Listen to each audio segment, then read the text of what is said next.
जय महादेव मित्रों, स्वागत है आप सभी का। तो क्लास 9th मनोहर के मैथ का पहला अध्याय वास्तविक संख्या पद्धति हम पढ़ रहे थे, प्रश्नावली ए के।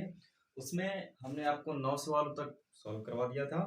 आज 10वें से लेकर लास्ट सवाल तक इस वीडियो में पूरा करेंगे। तो आइए देखते हैं अगला सवाल कौन सा है।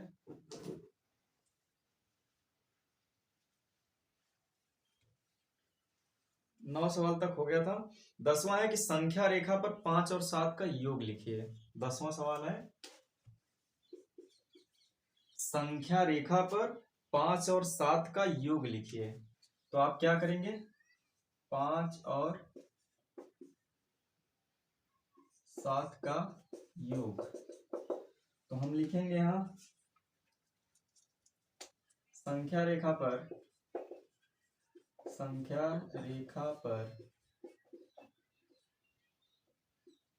5 और 7 का योग निम्न प्रकार से लिखा जा सकता है। तो हम क्या करेंगे, एक संख्या रेखा बनाएंगे इस तरह से, और इस पॉइंट पे मान लीजिए 0, 1, 2, 3, 4, 5, 6, 7, 8, 9, 10, यहाँ 11 और ये रहा 12। ऐसे कर लेंगे। तो यहां से हम चलेंगे तो 5 यहाँ है, ये 5 हमें यहां मिला। उसके बाद कह रहा है कि 5 और 7 का योग। तो इससे 5 के आगे 7 संख्या और 1, 2, 3, 4, 5, 6, 7 यहां तक। तो हम कहां पहुंच जाएंगे, 12 पे पहुंच जाएंगे। यही हो जाएगा 5 और 7 का योग। ठीक, बस इतना है। आप चाहे तो स्क्रीनशॉट ले लीजिए।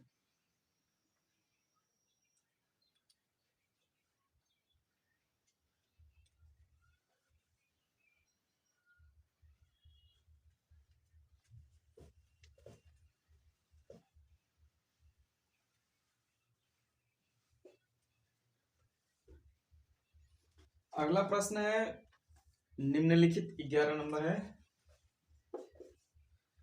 कह रहा है निम्नलिखित कथनों में से कौन से कथन सत्य हैं अथवा कौन से असत्य हैं, उन्हें बताइए। तो पहला कथन है 11 नंबर में पहला कि दो धन अभाज्य पूर्णांकों का गुणनफल सदैव अभाज्य होता है। यह सत्य है कि असत्य है। तो अभाज्य संख्याएं क्या होती हैं, वे संख्याएं जो एक व अपने को छोड़कर किसी अन्य संख्या से विभाजित न हो, उन्हें अभाज्य संख्या कहते हैं। धन अभाज्य की बात कर रहा तो कोई भी धन अभाज्य संख्या लिखिए, जैसे 2 हो गया, 3 हो गया, 5 हो गया, 7 हो गया। ये सब क्या है, अभाज्य संख्याएं हैं। तो कह रहा है कि दो धन अभाज्य पूर्णांकों का गुणन सदैव अभाज्य होता है। तो हम देख लेते हैं गुणा करके। क्या हम 2 का गुणा 3 में करेंगे तो 6 आएगा। क्या 6 अभाज्य है, तो नहीं। 6 क्या है, अभाज्य नहीं है। 6 अभाज्य, चलिए ऐसा लिखते हैं, अभाज्य नहीं है। ठीक है ना। चलिए 5 का 7 में करके देख लीजिए, 5 सते 35। तो क्या ये अभाज्य है, नहीं, क्योंकि 6 भी 6 से कट सकता है, 1 से कट सकता है, 2 से कट सकता है, 3 से कट सकता है, इसलिए यह अभाज्य नहीं है। 35 भी क्या है, अभाज्य नहीं है, क्योंकि 35 को 35 से भी काटा जा सकता है, 1 से भी काटा जा सकता है, 5 से भी काटा जा सकता है और 7 से भी काटा जा सकता है। अतः 35 भी क्या है, अभाज्य नहीं है। तो पहला कथन जो है इसमें हम क्या कर देंगे कि असत्य है। पहला कथन क्या है, असत्य है। ठीक है ना। अगला दूसरा देखिए इसी में,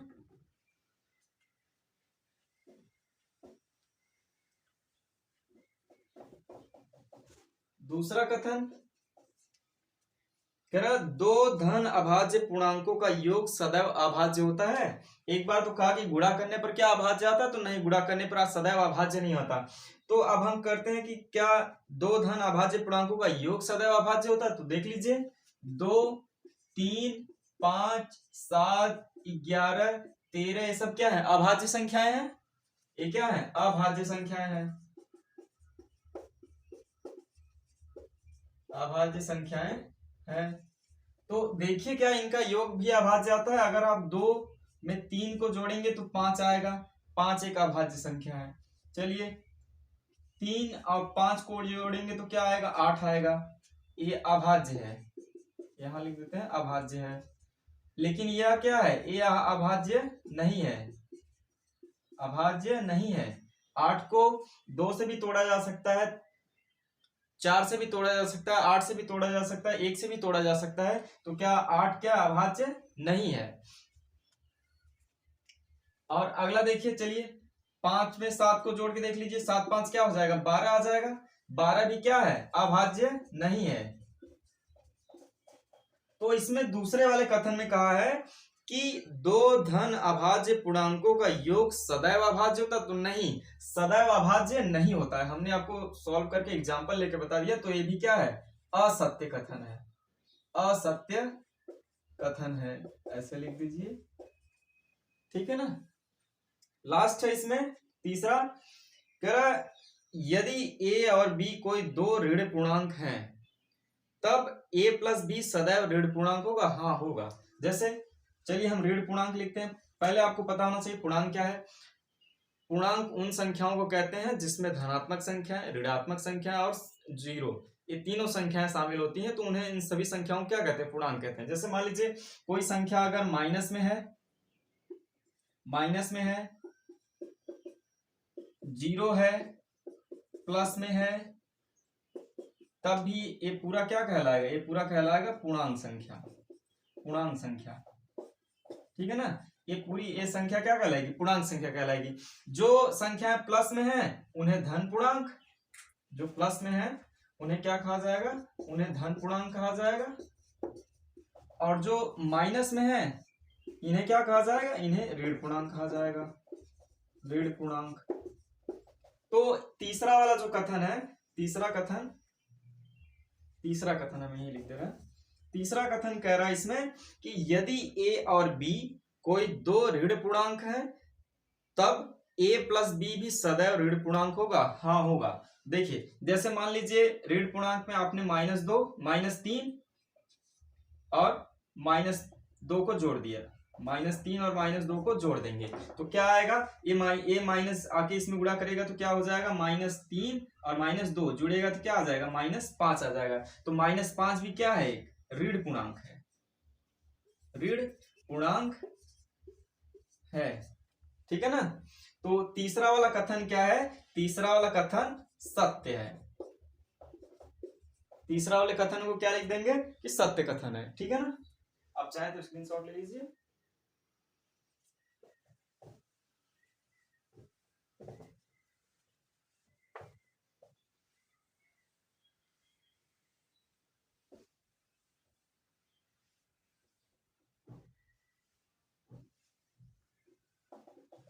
चलिए अगला क्वेश्चन देखते हैं। 12 नंबर में कह रहा है कि यदि a एक धन पूर्णांक है तो दिखाइए कि संख्या a ब्रैकेट में a+1, दूसरे ब्रैकेट में a+2, तीसरे ब्रैकेट में a+3 संख्या 24 से पूर्णतया विभाजित होगी। तो आइए हम करके देखते हैं इसको। तो लिखेंगे 12 नंबर में दिया है, क्या दिया है, a एक धन पूर्णांक है, धन पूर्णांक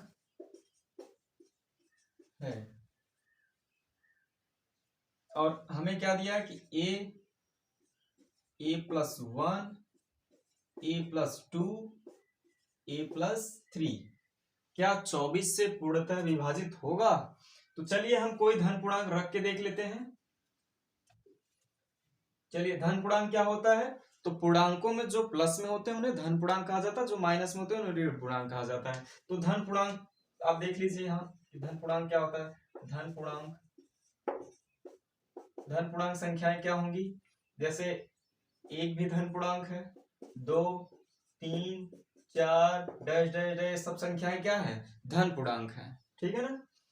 चलिए इसमें से किसी एक को रख के देख लीजिए, क्या वह 24 से विभाजित होगा। चलिए 2 को, 3 को, 4 को, किसी को भी रख के देख लीजिए। चलिए 2 को रख लेते हैं। तो एक जगह पे 2 रखेंगे और यहाँ भी 2 और प्लस 1। चलिए यहाँ भी 2 और प्लस 2, और यहाँ भी 2 और प्लस 3। तो 2 और यहाँ गुणे में क्या हो जाएगा, 2 1 3, और यहाँ गुणे में क्या हो जाएगा, 2 2 4, और यहाँ गुणे में क्या हो जाएगा, 5। ठीक, तो 2 3 6, 6 चौक 24। चलिए 5 चौक 20, 20 दूना 60 और 60 दूना 120। 5 चौक 20, 20 23 60, 60 दूना 120। ठीक है, तो क्या 120 24 से पूर्णतः विभाजित होगा कि नहीं होगा? तो अब हम 24 से विभाजित करके देख लेते हैं। चलिए 120 को 24 से विभाजित करके देखिए कितनी बार जाएगा। ये यही दिया ना कि 24 से पूर्णतः विभाजित होगी या नहीं होगी। तो कितने से 24 20 पंजे 100, 6 120, 6 चौक 24 की 0, 5 से करिए, 5 चौक 20 के 0, और 5 दूना 10 और 2 12, ये कट गया। ठीक है, तो अतः हम लिख सकते हैं, अतः a ब्रैकेट में a plus 1, a plus 2, a plus 3 24 से पूर्णतः विभाज्य है। ठीक है ना, आप चाहें तो स्क्रीनशॉट ले लीजिए।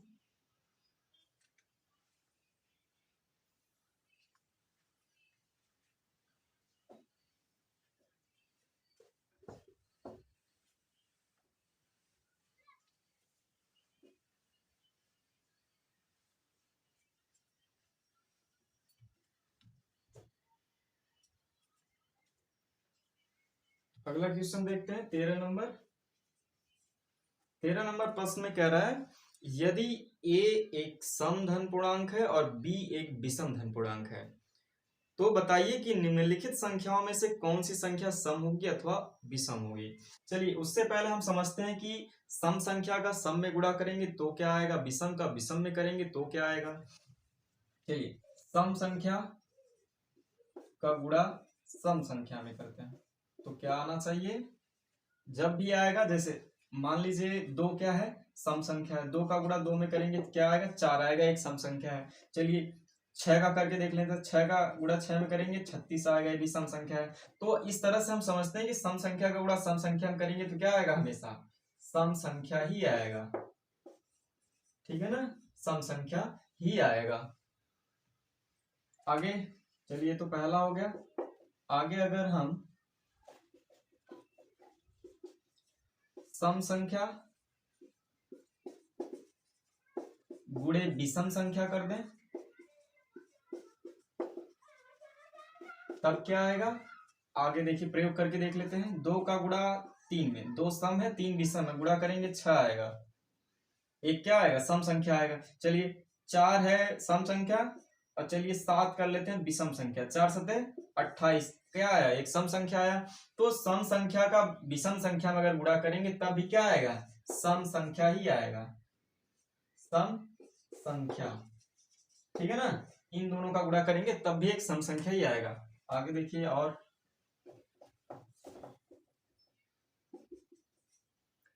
क्या हम विषम संख्या का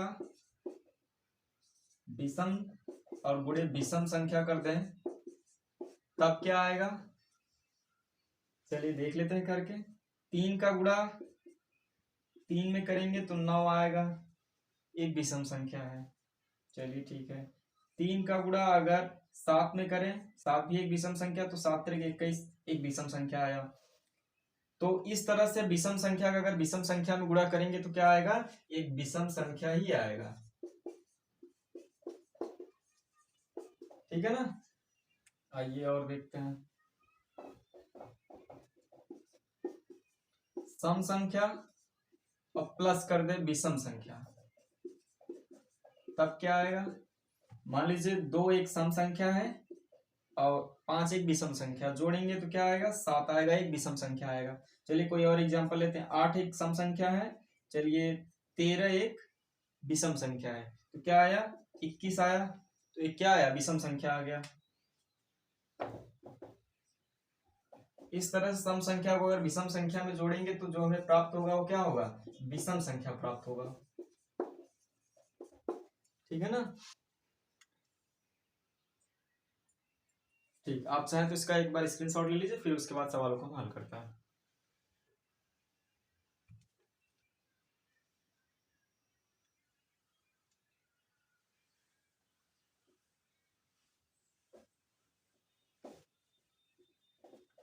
और एक ये भी है कि सम को अगर सम में जोड़ दें, सम संख्या और प्लस सम संख्या, तब क्या आएगा, जैसे 4 और प्लस 6 जोड़ें तो 10 आएगा। चलिए 8 और प्लस 10 जोड़ दें तो 18 आएगा। दोनों क्या होगा, सम संख्या आएगा। तो ये भी सम संख्या प्राप्त होगा हमें। ठीक, इसको भी नोट कर लीजिए। अब आते हैं क्वेश्चन पर। क्वेश्चन क्या है कि यदि a एक समधन पूर्णांक है और b एक विषम धन पूर्णांक है, तो बताइए कि निम्नलिखित संख्याओं में से कौन सी संख्या सम होगी अथवा विषम होगी। तो पहली संख्या दी गई है a स्क्वायर। यहां पहले लिख देते हैं कि दिया है a एक समधन पूर्णांक है तथा b एक विषम धन पूर्णांक है। ठीक है ना, ये दिया गया है। अब संख्या क्या दी जा रही है आपको, ये देखिए ए स्क्वायर। तो हमने आपको बताया कि ए सम संख्या का गुणा, ए क्या है, सम है। तो अगर सम संख्या का गुणा सम संख्या, ए स्क्वायर का मतलब, ए स्क्वायर का मतलब ए गुणे ए, यानी कि सम संख्या का गुणा सम संख्या। तो हमें क्या प्राप्त होगा, हमेशा सम संख्या ही प्राप्त होगा। तो ए क्या है, यहाँ सम संख्या है। ठीक है ना। दूसरा कह रहा बी स्क्वायर। तो हमने आपको बताया कि विषम का विषम में गुणा होगा तो क्या आएगा, विषम ही आएगा। तो यहां भी क्या होगा, विषम संख्या। इसको भी नोट करिए। आगे है a plus B, A plus B यानी सम संख्या प्लस विषम संख्या। तो क्या आएगा, में हमने आपको बताया करके कि सम संख्या को अगर विषम संख्या में जोड़ेंगे तो हमेशा भी क्या आएगा, विषम संख्या आएगा। ठीक है। अगला है a गुणे बी, ए गुणे बी यानी सम संख्या गुणे विषम संख्या। हमने बताया आपको सम संख्या का गुणा विषम संख्या में करेंगे तो क्या आएगा, हमेशा सम संख्या आएगा।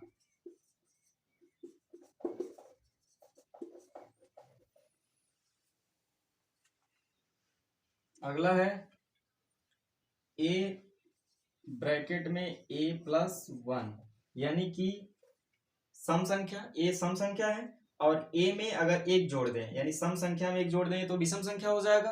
कोई भी सम संख्या लीजिए, जैसे 12 में एक जोड़ देंगे 13 एक विषम संख्या, 4 में एक जोड़ देंगे 5 एक विषम संख्या। तो यहाँ पर क्या मिला जुला के मिलेगा आपको, सम संख्या गुणे विषम संख्या। तो सम संख्या का गुणा विषम संख्या में करेंगे तो क्या आएगा, हमेशा सम संख्या ही आएगा। ठीक है ना।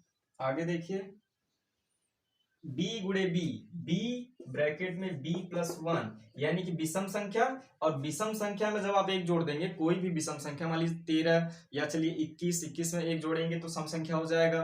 15 में एक जोड़ेंगे 16 हो जाएगा, सम संख्या हो जाएगा। तो यानी कि विषम संख्या का गुणा सम संख्या में करने को कह रहा है। तो विषम संख्या का गुणा सम संख्या में करेंगे, जैसे 3 का गुणा 2 में कर दीजिए, 3 दूना 6 सम संख्या प्राप्त हुआ। विषम संख्या 9 है और गुणा कर दीजिए 4 से, 9 चौक 36 सम संख्या प्राप्त हुआ। तो विषम संख्या गुणा सम संख्या करेंगे तो क्या आएगा, हमें सम संख्या ही प्राप्त होगा। ठीक, इसको भी नोट कर लीजिए, स्क्रीनशॉट ले लीजिए। ये खत्म हो चुका है।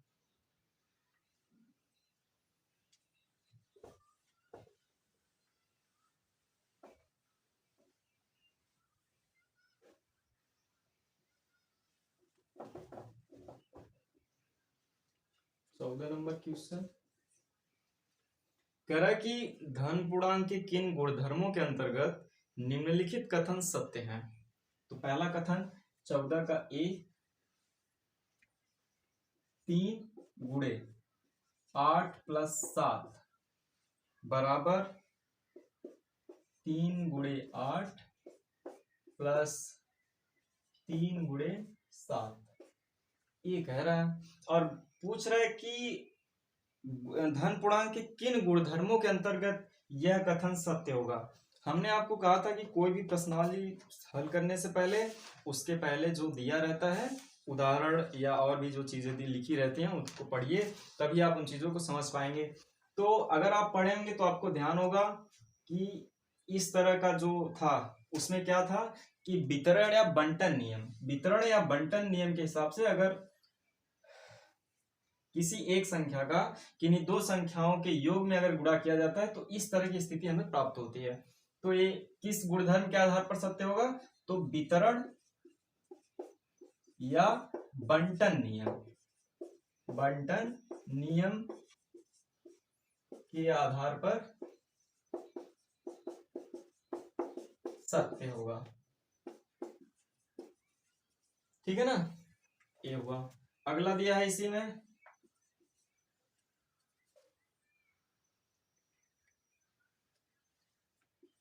3 + 5 + 9 बराबर 3 + 5 + 9। तो ये देखिए क्या है, पहले 3 को 5 + 9 के योग में जोड़ा गया और इसी चीज को चेंज करके क्या कहा है कि 3 और 5 के योग में 9 को जोड़ दिया है। तो इस तरह की स्थिति हमें कब प्राप्त होती है? तो योग के साहचर्य नियम में। तो क्या है? योग का साहचर्य नियम। साहचर्य वीडियो में जब प्रश्नावली पहला शुरू कर रहे थे उसके पहले हम ये सारी चीजें बता दिए थे आपको। अगर ध्यान होगा तो आपको बहुत अच्छे से समझ पाएंगे कि हाँ ये किस आधार पे यह नियम सत्य है। तो योग का साहचर्य नियम, इस आधार पर यह कथन क्या है? सत्य है। अगला देखते हैं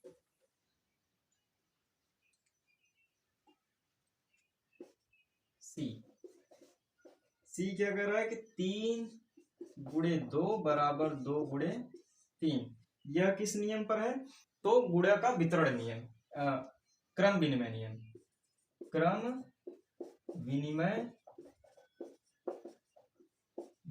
नियम।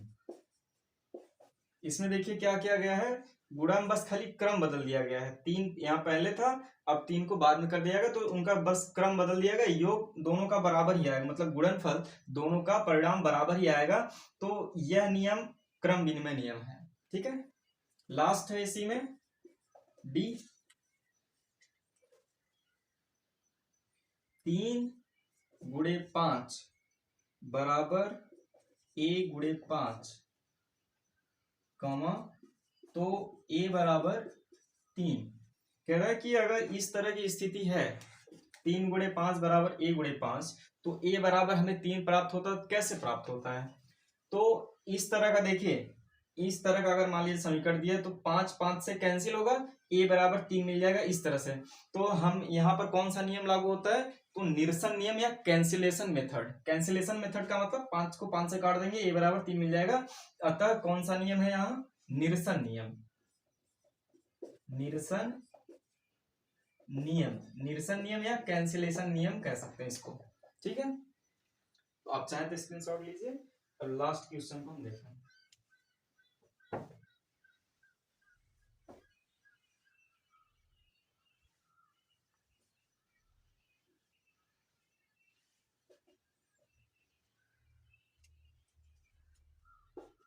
पंद्रह कह रहा संख्या रेखा पर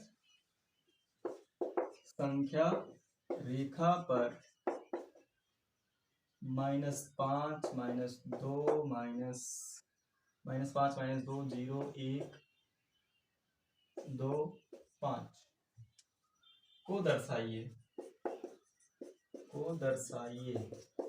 ठीक है ना, कह रहा है कि संख्या रेखा पर -5 -2 0 1 2 3 5 इन सभी संख्याओं को संख्या रेखा पर दर्शाइए। तो हम यहाँ लिख सकते हैं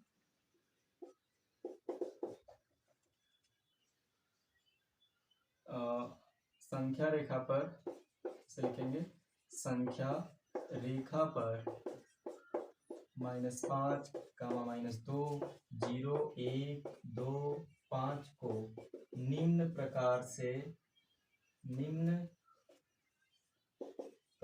से प्रदर्शित किया जा सकता है, दर्शाया जा सकता है।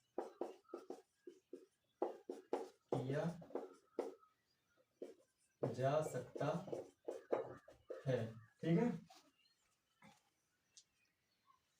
देखिए तो एक संख्या रेखा बनाएंगे ऐसे। चलिए शुरू करते हैं यहाँ से। आप अगर बीच में देखते हैं तो बीच में क्या होता है, जीरो। इसकी दाहिनी तरफ जाते हैं तो प्लस में होता है, और बाईं तरफ आते हैं तो संख्या माइनस में होती है। या अगर लाइन ऐसे ऊर्ध्वाधर है तो ऊपर प्लस में होता है, नीचे जो होता है माइनस में होता है। तो इस तरफ हम बढ़ेंगे तो क्या होगा, -1 -2 ऐसे ऐसे करके, -3 -4 और यहाँ -5, ये हो गया।